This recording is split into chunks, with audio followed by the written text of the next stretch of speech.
नमस्कार साथियों, मयूर online classes में आपका स्वागत है।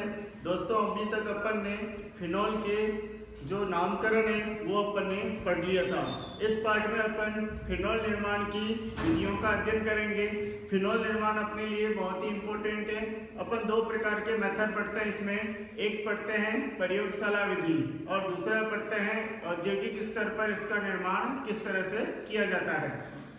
प्रयोगशाला जो विधि है दोस्तों, उसे अपन काम चलाओ विधि भी बोलते हैं, क्योंकि प्रयोगशाला में जैसा भी है, जिस भी उपकरण को आवश्यकता है अपन को बनाना है। अब शुद्ध रूप में बना नहीं बना, 70% बना, 80% बना, तो भी अपना काम चल जाता है। तो इस विधि में अगर यदि अशुद्धियाँ होती है तो भी अपने लिए कोई ज़्यादा फर्क नहीं आने वाला, क्योंकि ये काम चलाओ विधि है। दूसरी विधि जो होती है औद्योगिक निर्माण की विधि, ये दोस्तों अपने लिए फायदेमंद होती है। मतलब अपने को अच्छा प्रोडक्ट बनाना है और कम खर्चे में, तो उसके लिए अपन जो विधि काम में लेते हैं वह विधि औद्योगिक निर्माण की होती है। यहाँ सबसे पहले बात करते हैं फिनॉल निर्माण में जो सबसे पहली विधि है वह है प्रयोगशाला विधि। प्रयोगशाला विधि, इसे लैब मेथड भी बोलते हैं। इसे कौन सा मेथड बोलते हैं साथियों? Lab method. प्रयोगशाला यानी लैब मेथड विधि। तो प्रयोगशाला विधि में अपन सबसे पहले बात करते हैं बेंजीन डाई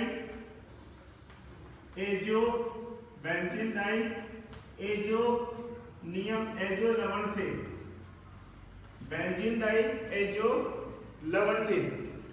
हाँ, तो साथियों मैं कहना चाह रहा था कि जो आप लिख रहे हैं, आप जो पढ़ रहे हैं, उसकी साथ के साथ नोट्स बनाते चलें, है ना।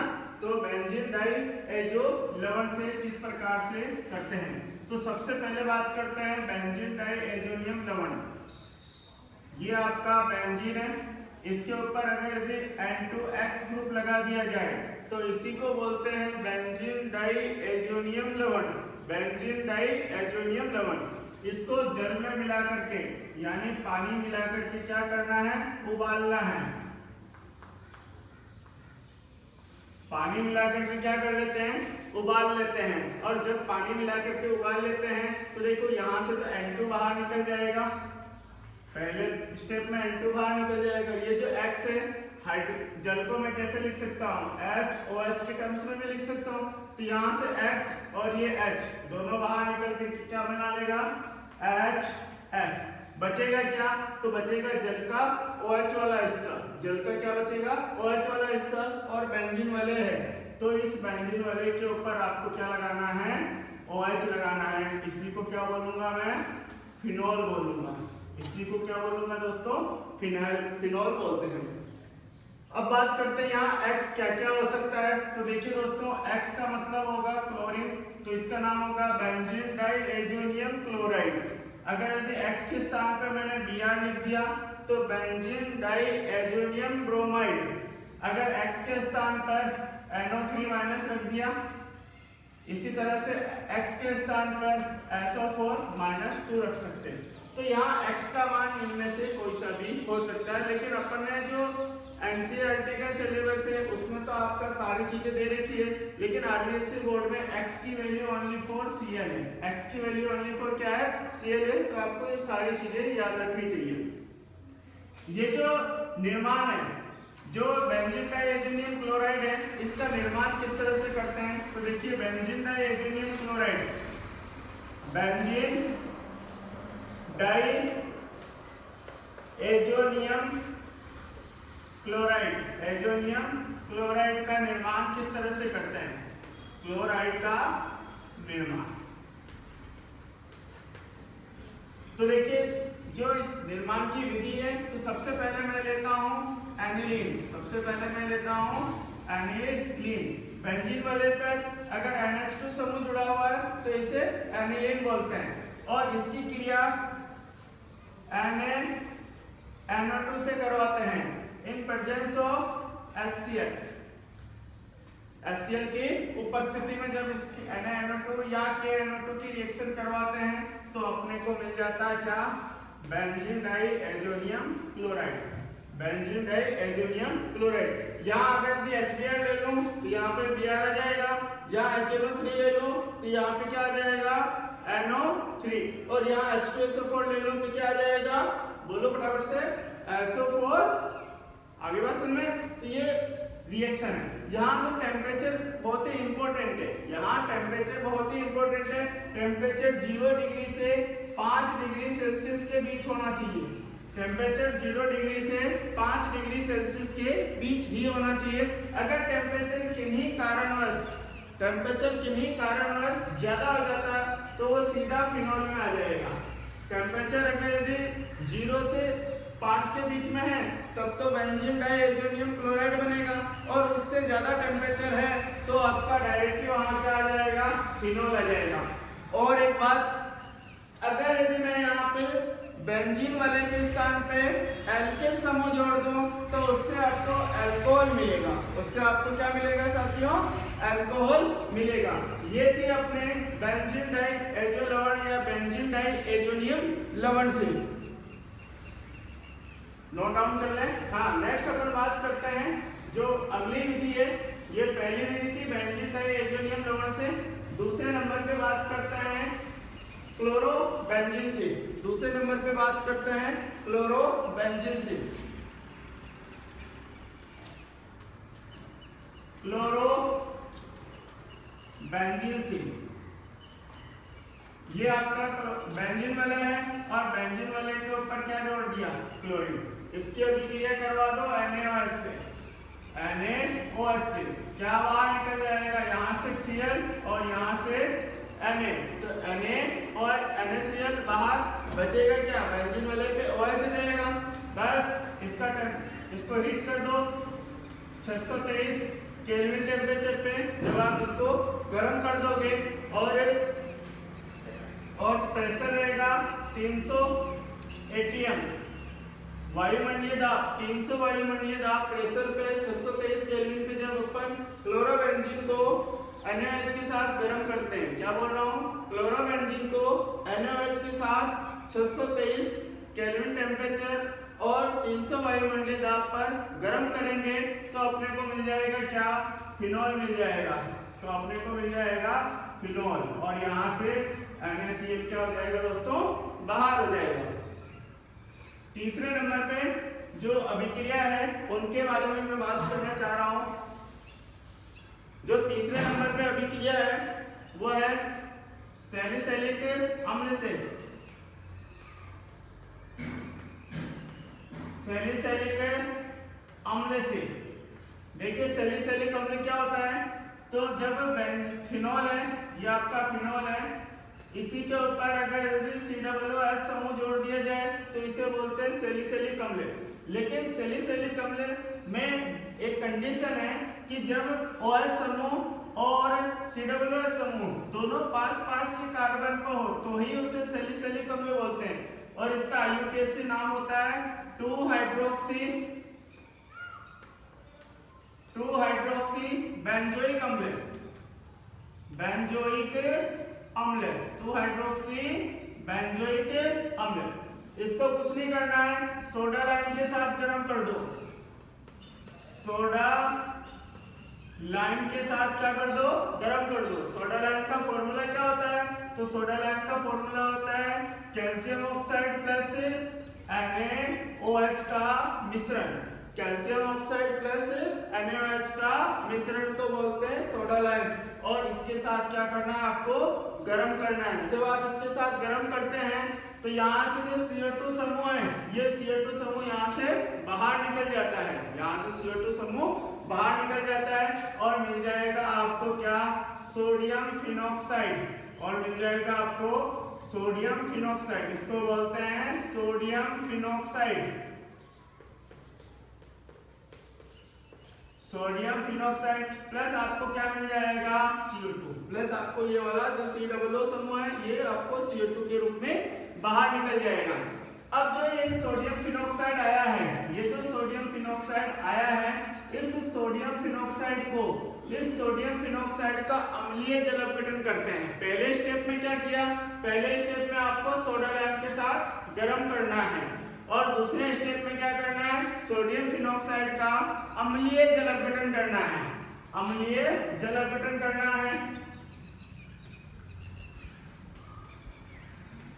अम्ल के तौर पे मैं HCl ले लूं। अगर HCl लेता हूं तो अम्ल क्या देगा, H+ है तो यहाँ जुड़ जाएगा और Cl जो बचेगा वो Na के साथ बाहर निकल जाएगा। आगे बात समझ में, तो मेरा आंसर क्या हो जाएगा, ये आपका फिनॉल है और इसके साथ आपको क्या मिल जाएगा, NaOH, सॉरी NaCl, क्या निकल जाएगा, NaCl यहाँ से बाहर निकल जाएगा। ठीक है दोस्तों, ये था तीसरे नंबर की अभिक्रिया सैलिसिलिक अम्ल से।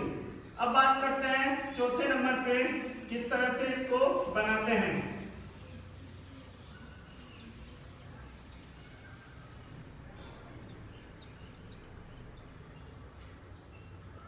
चौथे नंबर पे है RMgX, सॉरी RMg के स्थान पे ArMgX,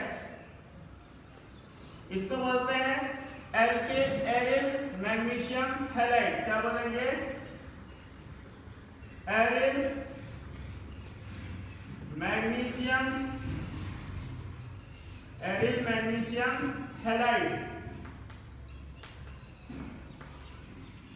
एरिल मैग्नीशियम हैलाइड। और यहाँ Ar की जगह पे R होता है तो क्या बोलते हैं, एल्किल मैग्नीशियम हैलाइड। और इसी को क्या बोलते हैं संयुक्त रूप से, चाहे Ar आ जाए या R आ जाए, इसको बोलते हैं गिन्यार अभिकर्मक। क्या बोलते हैं, गिन्यार अभिकर्मक। चलो देखिए गिन्यार अभिकर्मक से किस तरह से बनाते हैं। ये आपका बेंजीन वाले है, बेंजीन वाले के ऊपर मैंने क्या लगा दिया, MgBr, Cl लगा दो कोई फर्क नहीं पड़ता, I लगा दो, Br लगा दो, कोई फर्क नहीं पड़ता। आपको X के स्थान पे मैंने बता रखा कि फ्लोरीन, क्लोरीन, ब्रोमीन, आयोडीन कुछ भी हो सकता है। तो देखिए इसको बोलेंगे फेनिल मैग्नीशियम ब्रोमाइड, इसका वायु की उपस्थिति में ऑक्सीकरण करते हैं। वायु की उपस्थिति में क्या करते हैं साथियों, ऑक्सीकरण करते हैं। तो दोनों ऑक्सीजन यहाँ जो बेंजीन वाले हैं और मैग्नीशियम है, इन दोनों के बीच में जाकर के क्या होगा, जुड़ जाएगा। देखिए क्या बना रहा है आपका,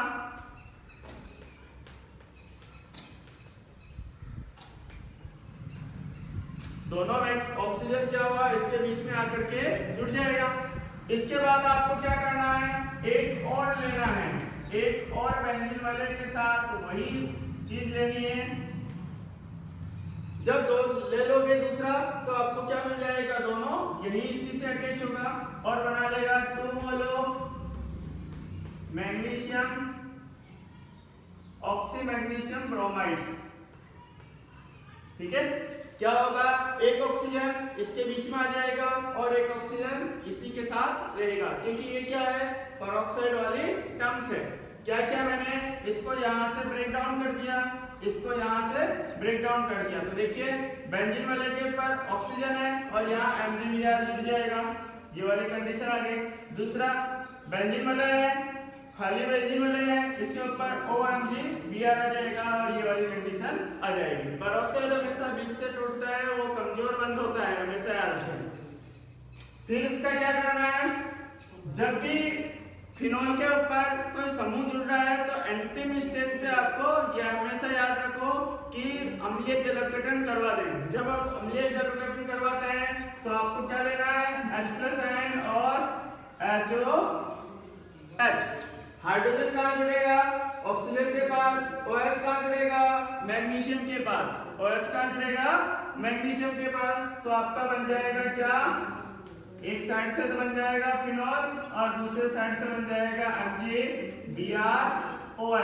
MgBrOH। ये था चौथे नंबर पे निर्माण की विधि गिन्यार अभिकर्मक से, जिसमें एरिल मैग्नीशियम हैलाइड का हमें लेना है। एरिल इसलिए लेते हैं क्यों, अपने को बेंजीन वाले चाहिए। अगर आप एल्किल ले लोगे तो आपको लास्ट में क्या मिलेगा, अल्कोहल मिलेगा। अल्कोहल में भी अपन पढ़ चुके गिन्यार अभिकर्मक से, ये भी गिन्यार अभिकर्मक ही है, लेकिन R के स्थान पे क्या है, Ar है। तो बेंजीन फेनिल मैग्नीशियम ब्रोमाइड की क्रिया ऑक्सीजन से करवाते हैं तो पेरोक्सी गिन्यार अभिकर्मक बन जाता है, जो कि योगात्मक अभिक्रिया है और जिसका वापस से मैग्नीशियम एरिल मैग्नीशियम ब्रोमाइड से रिएक्शन करवाते हैं और देन उसके बाद अपन जल अपघटन करवाते हैं तो आपको क्या मिलता है दोस्तों? फिनोल मिलता है। क्या मिलता है? फिनोल मिलता है। नेक्स्ट अपन बात करते हैं चौथे नंबर की अभिक्रिया की ओर। तो जो चौथे नंबर की अभिक्रिया है वो पांचवें नंबर की जो अभिक्रिया है वो है बेंजीन सल्फोनिक अम्ल से। बेंजीन सल्फोनिक अम्ल से। बेंजीन सल्फोनिक अम्ल होता है क्या है? तो देखिए ये आपका बेंजीन वलय है। इस बेंजीन वलय के ऊपर SO3H लगा दीजिए। इस बेंजीन वलय के ऊपर SO3H लगा दीजिए तो उसे बोलते हैं बेंजीन सल्फोनिक अम्ल। क्या बोलते हैं साथियों?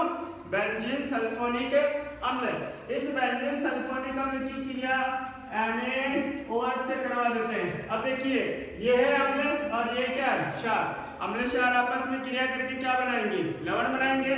तो देखिए अम्ल देगा H+N, क्षार देगा OH-, यानी कि अम्ल ने दिया H+N और क्षार ने दिया OH-, तो क्या निकलेगा? जल बाहर निकलेगा ना।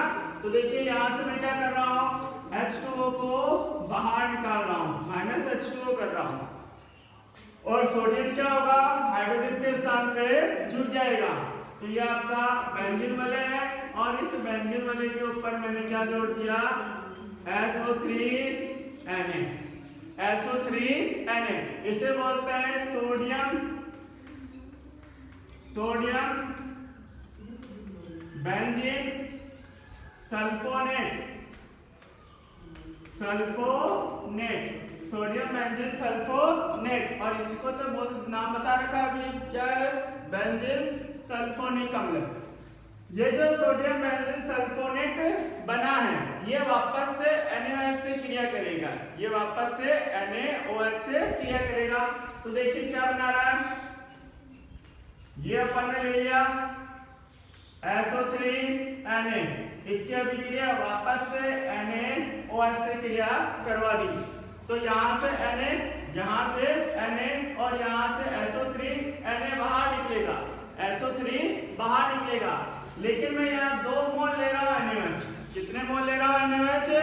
2 मोल NaOH ले रहा हूँ। उसकी अपन बाद में चर्चा करेंगे, भौतिक गुणों में भी देखेंगे कि किस कारण से अपन ने 2 मोल लिया और यहाँ भी आपको बताने वाला 2 मोल क्यों ले रहे हैं। एक Na तो यहाँ से छूट जाएगा। तो दोस्तों मुझे क्या मिल जाएगा?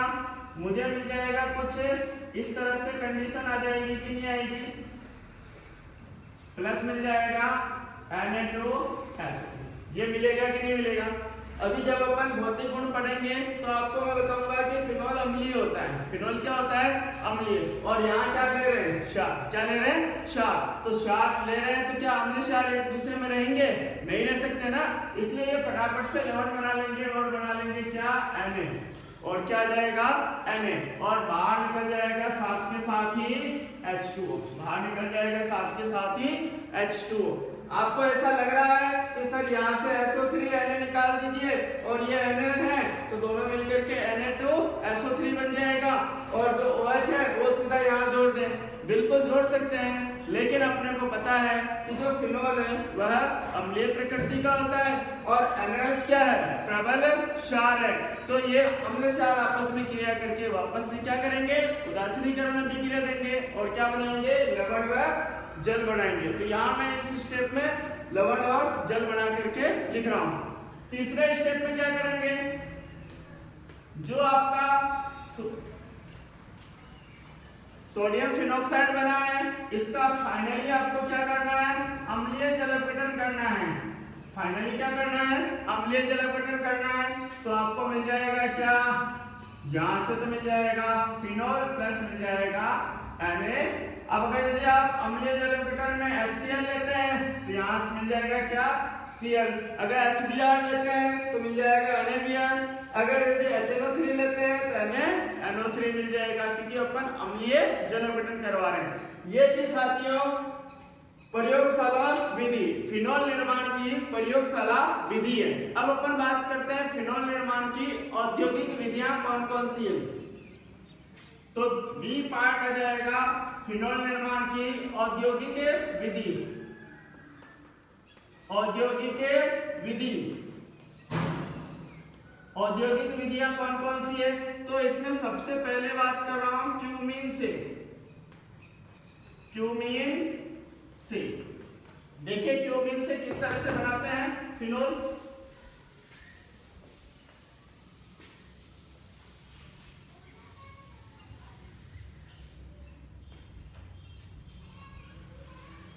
पहला है इसके अंदर क्यूमीन से। क्यूमीन बोलते हैं किसे, तो देखिए आइसोप्रोपिल बेंजीन, क्या है आइसोप्रोपिल बेंजीन को ही क्यूमीन बोलते हैं। आइसोप्रोपिल बेंजीन, क्यूमीन क्या है आइसोप्रोपिल बेंजीन। आइसोप्रोपिल बेंजीन को बोलते हैं क्यूमीन। देखिए क्या हुआ, ये आपका बेंजीन वाला है, इस बेंजीन वाले के ऊपर आइसोप्रोपिल समूह लगाना है। देखिए प्रोपिल समूह दो होते हैं, जब प्रोपिल समूह को इस तरह से जोड़ दिया जाए तो इसे बोलते हैं नॉर्मल प्रोपिल। नॉर्मल प्रोपिल यानी अशाखित प्रोपिल। और अगर यदि ये बीच से जुड़ करके आ जाए, किससे आ जाए बीच से जुड़ जाए, तो इसे बोलते हैं आइसो, इसे बोलते हैं आइसोप्रोपिल। ठीक है, जब प्रोपिल समूह पहले कार्बन से जुड़ करके प्रतिस्थापी में जाए तो उसे नॉर्मल प्रोपिल बोलते हैं, और बीच वाले से जुड़ करके प्रतिस्थापित में जाए तो उसे बोलते हैं आइसोप्रोपिल। तो देखिए नाम लिखा आइसोप्रोपिल, तो इसको किससे जोड़ूंगा मैं, बीच वाले समूह से जोड़ूंगा, CH3 CH और CH3। ये हो गया आइसोप्रोपिल समूह जोड़ दिया मैंने। इसको क्या करवा दो, इसका परऑक्सीकरण करवा दो, ऑक्सीजन के साथ ऑक्सीकृत करवा दो, तो बन जाएगा cumene hydrogen peroxide. Cumene hydro peroxide, cumene hydro peroxide इसको बोलते हैं क्यूमीन हाइड्रो पेरोक्साइड।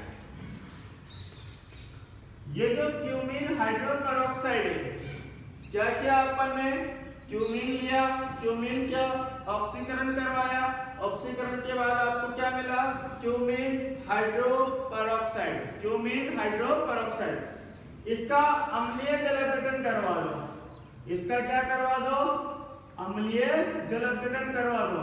अभी तक देखिए जितनी बार भी लवण बना है, अंतिम स्टेज में अपन क्या कर रहे हैं, एसिडिक हाइड्रोलाइसिस करवा रहे हैं, अम्लीय जलावृतन करवा रहे हैं। तो यहाँ से आपको क्या करना है, अलग निकालना है और ये समूह अलग निकालना है। देखिए क्या बना, CH3 CO CH3, पहला तो बन जाएगा क्या CH3 CO CH3। ये जो OH है ये बेंजीन वाले के ऊपर ला करके अटैच कर दो, ये जो OH है इसको बेंजीन वाले के ऊपर ला करके अटैच कर दो, तो इससे तो बन जाएगा आपको क्या फिनोल, और लास्ट में आपको क्या मिला CH3 CO CH3। ये आपका दोस्तों एसीटोन है, ये आपका क्या है एसीटोन है। नेम पॉलिश रिमूवर में इसी का उपयोग करते हैं। और अपने इस मेथड में दो महत्वपूर्ण ऑर्गेनिक कंपाउंड मिल रहे हैं, एक मिल रहा है फिनोल और दूसरा मिल रहा है एसीटोन, इसलिए ये अपने लिए बहुत ही इंपॉर्टेंट विधि है। अब बात करते हैं कि ये क्यूमीन कहाँ से मिलके आता है, क्योंकि अपने एनसीईआरटी के सिलेबस में क्यूमीन कहाँ से मिलके आता है ये भी है। तो क्यूमीन कहाँ से बना रहे हैं, 11th क्लास में आपको मैंने रिएक्शन भी बता रखी है, फ्रीडेल क्राफ्ट अभिक्रिया, याद है ना। और इसी चैप्टर में आगे भी जब फिनोल के रासायनिक गुण पढ़ेंगे तो भी मैं आपको बताऊंगा फ्रीडेल क्राफ्ट अभिक्रिया के बारे में। तो यहाँ देखिए बेंजीन की अभिक्रिया, बेंजीन की अभिक्रिया आइसोप्रोपिल क्लोराइड से करवाते हैं। बेंजीन की अभिक्रिया किससे करवा देते हैं, आइसोप्रोपिल क्लोराइड से। In the presence of AlCl3 और निर्जल होना चाहिए। निर्जल एल्यूमिनियम क्लोराइड के साथ करवाते हैं तो यहाँ से HCl बाहर निकलेगा और आपको मिल जाएगा क्या, क्यूमीन। आपको मिल जाएगा क्या, क्यूमीन। ये है इंपॉर्टेंट, कई बार पूछ लेता है एग्जाम में। क्यूमीन कैसे बनाते हैं, तो बेंजीन की क्रिया आइसोप्रोपिल क्लोराइड से करवाते हैं AlCl3 की उपस्थिति में। तो फ्रीडेल-क्राफ्ट अभिक्रिया के नाम से ये रिएक्शन जानी जाती है। फ्रीडेल-क्राफ्ट दो रिएक्शन है, एक है एल्किलीकरण और एक है एसिलीकरण। तो इसमें एल्किल समूह आ रहा है, इसलिए इस रिएक्शन को बोलेंगे फ्रीडेल-क्राफ्ट एल्किलीकरण। फ्रीडेल-क्राफ्ट एल्किलीकरण ये रिएक्शन है। ये थी अपने तो साथियों क्यूमीन से किस तरह से बना रहे हैं। अब अपन बात करते हैं इसी का दूसरा पार्ट। इसी का दूसरा पार्ट है मध्य तेल अंश से। मध्य तेल अंश से। अब आपको बता रहा हूं कि ये मध्य तेल अंश होता क्या है। हाँ ये लिखिए ना, चलो देखते हैं मध्य तेल अंश होता क्या है।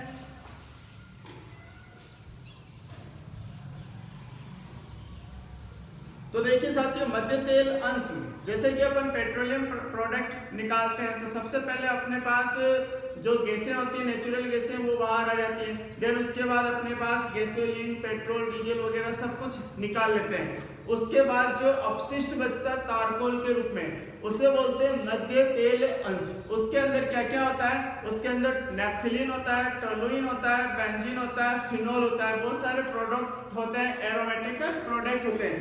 तो जो एरोमेटिक प्रोडक्ट है युक्त वेस्टेज पदार्थ बचा है, उसी पदार्थ को अपन बोलते हैं मध्य तेल अंश। और इस मध्य तेल अंश में फिनोल घुला हुआ होता है। फिनोल क्या होता है, घुला हुआ है। बस अपने को क्या है, उसे बाहर निकालना है। तो देखिए फिनोल, पहले मैं यहाँ लिखूंगा फिनोल, ये आपका फिनोल है और ये होगा मध्य तेल अंश का भाग। मध्य तेल अंश का भाग होगा। और मध्य तेल अंश में फिनोल क्या है, घुला हुआ। मध्य तेल अंश में फिनोल घुला हुआ। जब अपन इसकी अभिक्रिया NaOH से करवाते हैं तो अपना बन जाता है सोडियम फिनॉक्साइड। ये बना लेता है सोडियम फिनॉक्साइड। जो सोडियम फिनॉक्साइड बना है ये मध्य तेल अंश में अघुलनशील होता है। मध्य तेल अंश में अघुलनशील होता है, जबकि जल अथवा इस कंपाउंड जो होते हैं उनमें घुलनशील है। तो ये अपन जो मध्य तेल अंश है उसमें से फिनोल को बाहर निकाल रहे हैं तो सोडियम हाइड्रोक्साइड से क्रिया करवा लेंगे तो अपने को मिल जाएगा सोडियम फिनॉक्साइड। और जो सोडियम फिनॉक्साइड है वो मध्य तेल अंश में क्या है, अघुलनशील है। अब ये जो सोडियम फिनॉक्साइड आया है, इस सोडियम फिनॉक्साइड को छान करके अलग कर लेंगे क्योंकि ये क्या है, अघुलनशील है। अब इस वाले पार्ट में इसमें CO2 पास करेंगे। इसमें आपको CO2 पास करना है और साथ में आपको जल में घोल लेना है। जब आप CO2 पास करते हैं और जल मिला लेते हैं तो आपको मिल जाता है 2 mole of phenol, 2 mole of phenol plus Na2CO3 plus Na2CO3।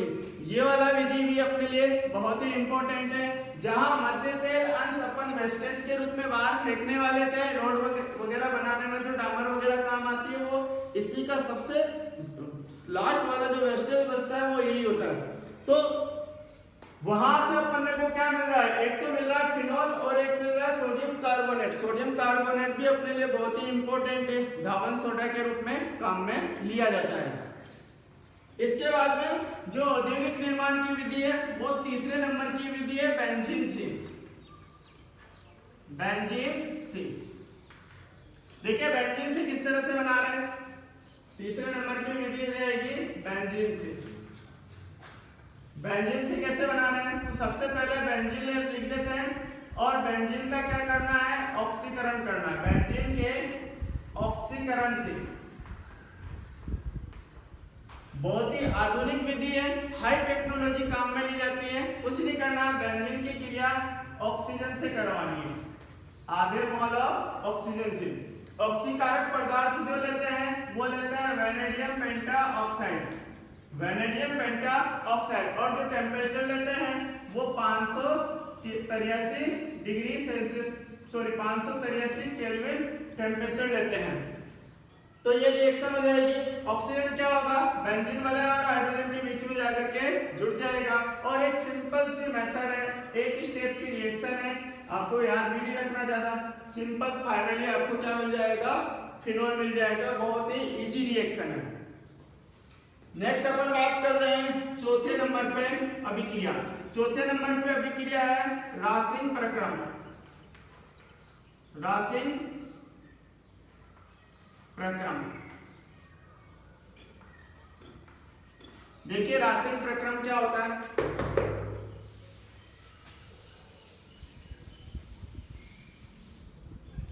Phenol निर्माण के लिए बहुत ही इंपॉर्टेंट विधि है रासिंग प्रक्रम। इसमें सबसे पहले अपन क्लोरोबेंजीन बनाते हैं। सबसे पहले साथियों क्या बनाते हैं, क्लोरोबेंजीन बनाते हैं। देखो किस तरह से मैं बना रहा हूं।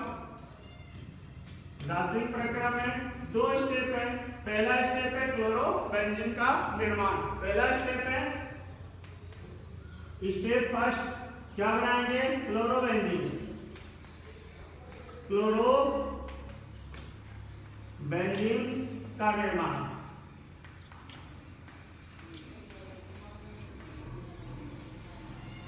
ये आपका बेंजीन है, बेंजीन की क्रिया HCl से करवा दो, बेंजीन की क्रिया HCl से करवा दो, और साथ के साथ ही आपको आधा मोल ऑक्सीजन भी लेना है, आधा मोल ऑक्सीजन भी लेना है। तो देखिए यहाँ से H, यहाँ से H, और ये एक ऑक्सीजन परमाणु, 2 हाइड्रोजन और 1 ऑक्सीजन मिलकर के क्या बाहर निकाल देगा, बाहर निकालेगा ना, क्या, जल का एक अणु निकालेगा, जल का एक अणु निकाल देगा।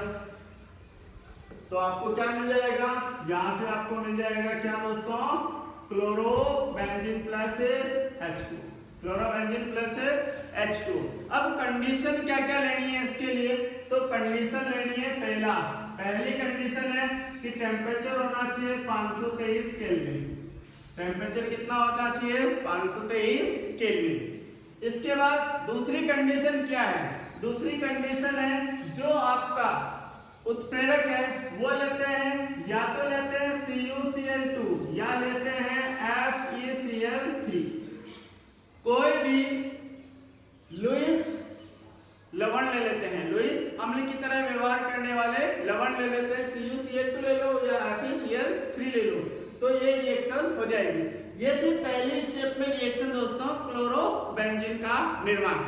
अब अपने जो एक विधि और लिख देता हूं, 5वें नंबर की जो विधि है वो है डाउ प्रक्रम।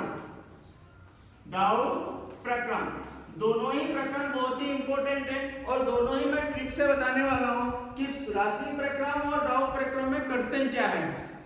तो देखिए पहला स्टेप तो दोनों में सेम है ना, चाहे वो रासिंग प्रक्रम हो चाहे डाउ प्रक्रम हो, दोनों का सेम है। अब अगर यदि इसका स्टेप सेकंड 2 ले लेते हैं कि स्टेप 2 क्या कह रहा है, इसका अम्लीय जल अपघटन करवा देते हैं। क्या करवाते हैं, अम्लीय जल अपघटन करवाते हैं। तो देखिए रासिंग प्रक्रम में क्या करते हैं, अम्लीय जल अपघटन करवाते हैं, अम्लीय जल अपघटन।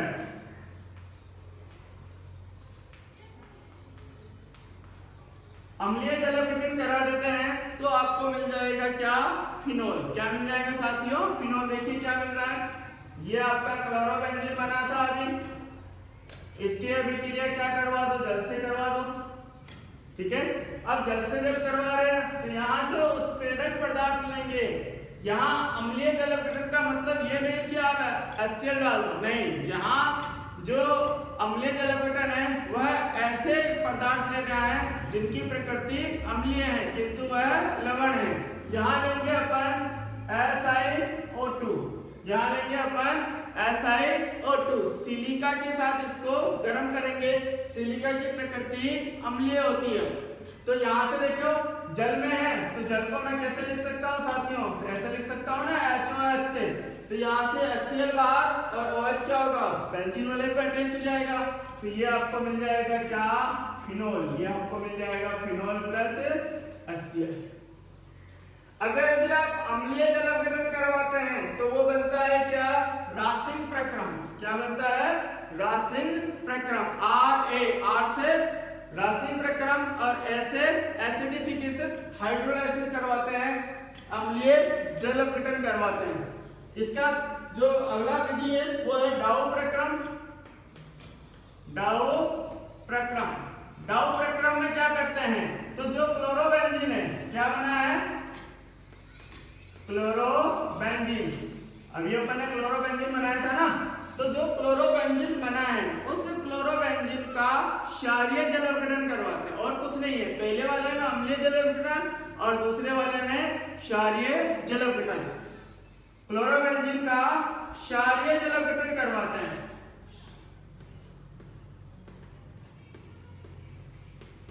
कौन सा अपघटन हुआ, क्षारीय।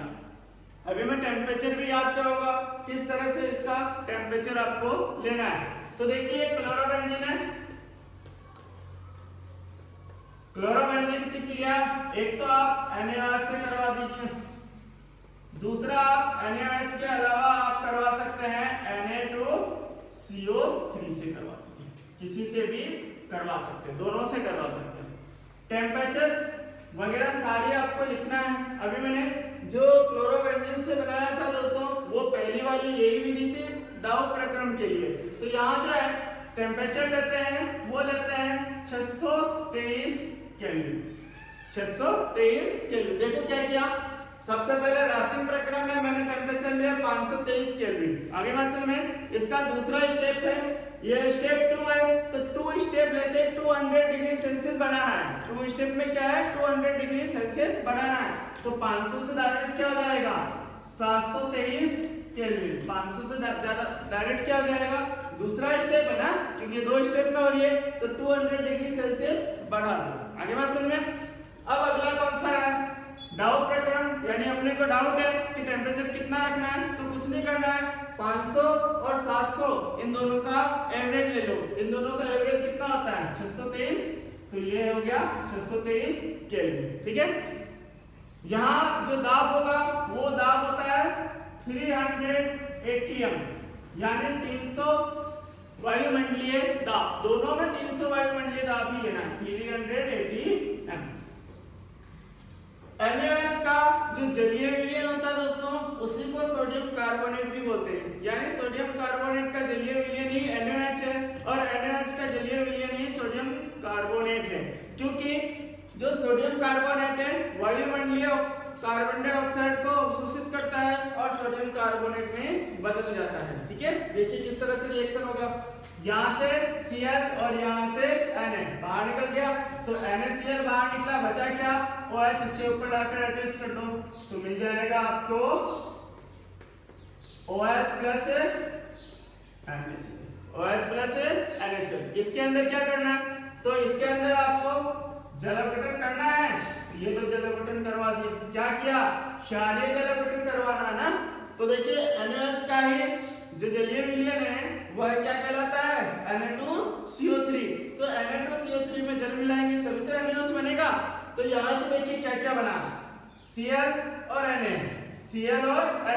तो मैं बना दूंगा पहले स्टेप में NaCl, बचा क्या, यहाँ Na बच गया, एक Na बच गया, और यहाँ से हाइड्रोजन NaHCO3, तो मिल जाएगा क्या, NaHCO3, और यहाँ से OH है, इसको बेंजीन वाले पे अटैच कर दीजिए। ये आपका बेंजीन वाले पे अटैच कर दिया, तो आपको मिल गया फिनोल। ये थी फिनोल निर्माण की प्रयोगशाला विधि, सॉरी, ये थी फिनोल निर्माण की औद्योगिक विधि। दोनों के अंदर 5-5 विधि है, दोनों के अंदर 5-5 विधि है। पहली विधि है प्रयोगशाला विधि, जिसमें 5 विधि कौन सी है, बेंजीन डाइएथेनियम लवण से, क्लोरोबेंजीन से, सैलिसिलिक अम्ल से, एल्किल मैग्नीशियम ब्रोमाइड या गिन्यार अभिकर्मक से, और लास्ट है बेंजीन सल्फोनिक अम्ल से। दूसरी विधि है औद्योगिक विधि, इसमें भी कितनी है, इसमें भी अपने 5 विधि है। पहला है क्यूमिन से, मध्य तेल अंश से, बेंजीन से रासायनिक प्रक्रम और लास्ट है डाउ प्रक्रम। ये थी दोस्तों फिनोल निर्माण की औद्योगिक विधि। अब अपन बात करते हैं फिनोल के भौतिक गुण। फिनोल के भौतिक गुण क्या क्या होते हैं?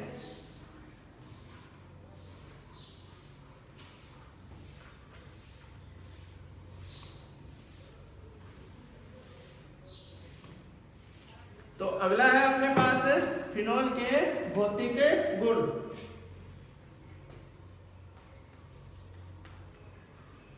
फिनोल के भौतिक गुण। देखिए भौतिक गुण में सबसे पहले बात कर रहा हूं, फिनोल क्या होता है? रंगहीन होता है। फिनोल जो है रंगहीन है। जो शुद्ध फिनोल होता है, शुद्ध फिनोल रंगहीन है। और वायुमंडल में जो ऑक्सीजन होती है, वायुमंडल में जो ऑक्सीजन होती है उसके कारण से यह ऑक्सीकृत हो जाता है और बना लेता है सोडियम फिनॉक्साइड। सोडियम फिनॉक्साइड तो वायुमंडल में पड़े रहने के कारण से खुला रहने पर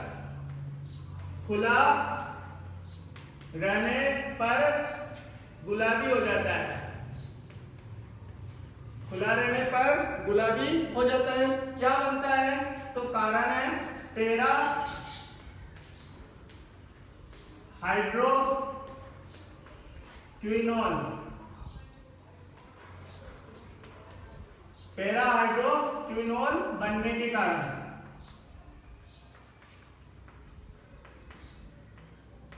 पैरा हाइड्रोक्विनोल बनने के कारण से इसका रंग कैसा होता है? गुलाबी होते हैं।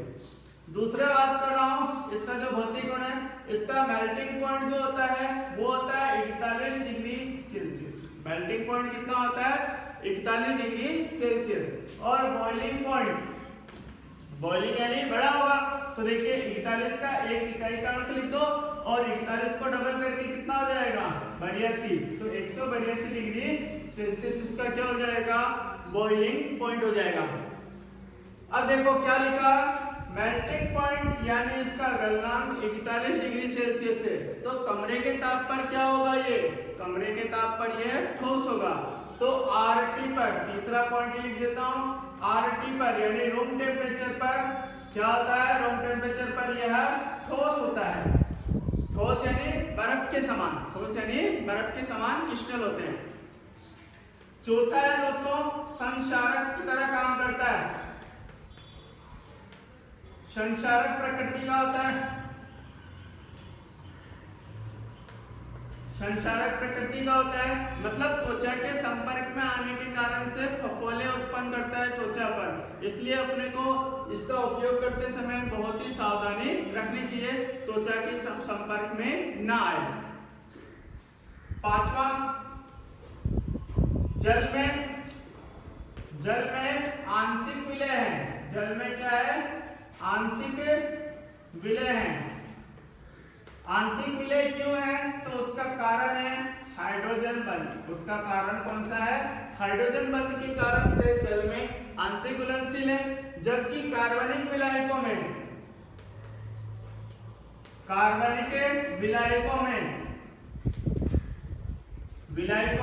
जैसे कार्बनिक विलायक कौन से हो सकते हैं? अल्कोहल हो सकते हैं, एल्केन हो सकते हैं, ईथर हो सकते हैं और बेंजीन हो सकता है। ये सारे के सारे कार्बनिक विलायक है। तो इनमें क्या है? कार्बनिक विलायकों में पूर्ण घुलनशील है।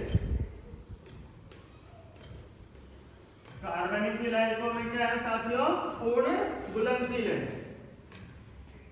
नेक्स्ट अपन बात कर रहे हैं जो छठा पॉइंट आ जाएगा, इसका जो गुण है, एक तो होता है पूर्तिरोधी और एक होता है जीवाणुनाशक। एक तो होता है पूर्तिरोधी, इसमें एक तो गुण होता है पूर्तिरोधी का और एक होता है जीवाणुनाशक का। जीवाणुनाशक का दोनों ही का एक गुण होता है। देखो फिनोल का 1% विलयन, फिनोल का 1% जलीय विलयन, यानी 1 ग्राम फिनोल को 99 ग्राम पानी में घोल लें तो उससे बनने वाला जो विलयन होगा उस विलयन की प्रकृति होगी पूर्तिरोधी, और इसका 5% जलीय विलयन, इसका कितना प्रतिशत विलयन, फिनोल का 5% विलयन जलीय विलयन, फिनोल का जो 5% जलीय विलयन है वह होता है जीवाणुनाशक। दोनों में अंतर क्या है, तो दोनों में अंतर यह है कि जैसे आपको कहीं घाव हो गया और घाव पे आपने लगा दिया फिनोल का 1% विलयन, तो उसमें जो कीटाणु होंगे केवल और केवल वो उसी को मारेगा। लेकिन अगर यदि आपने उसका 5% जलीय विलयन लगाया तो यह जीवित कोशिकाओं को भी मारने की कोशिश करता है, जीवित कोशिकाओं को जो अपने शरीर की कोशिकाएं हैं उसको भी नष्ट करता है, तो यह ज्यादा हानिकारक है। जबकि पूर्तिरोधी जो है वो केवल और केवल जीवाणुओं के लिए ही हानिकारक है। तो फिनोल का 1% विलयन जो होता है वो पूर्तिरोधी की तरह कार्य करता है, जबकि 5% जलीय विलयन जो होता है वह जीवाणु रोधी की तरह कार्य करता है। समस्त जीवाणुओं के साथ साथ वह जीवित कोशिकाओं को भी नष्ट करता है, जबकि 1% विलयन कभी भी जीवित कोशिकाओं को नष्ट नहीं करता है। इसका लास्ट जो अपन देख रहे हैं कि फिनोल में हाइड्रोजन बंध किस तरह से बनता है, क्योंकि ये अपना टॉपिक है तो अपन बात करते हैं फिनोल में हाइड्रोजन बंध किस तरह से बनता है।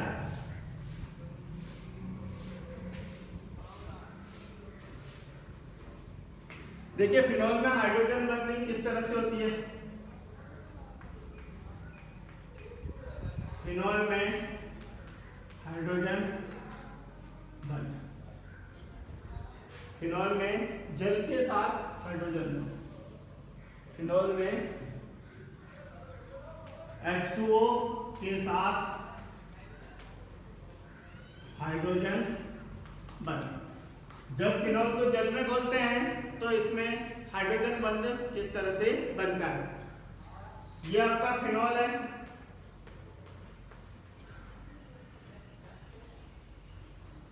यह ऑक्सीजन, ये हाइड्रोजन और ये जल का अणु है। वापस से फिनोल का ले लो, ये आपका फिनोल है,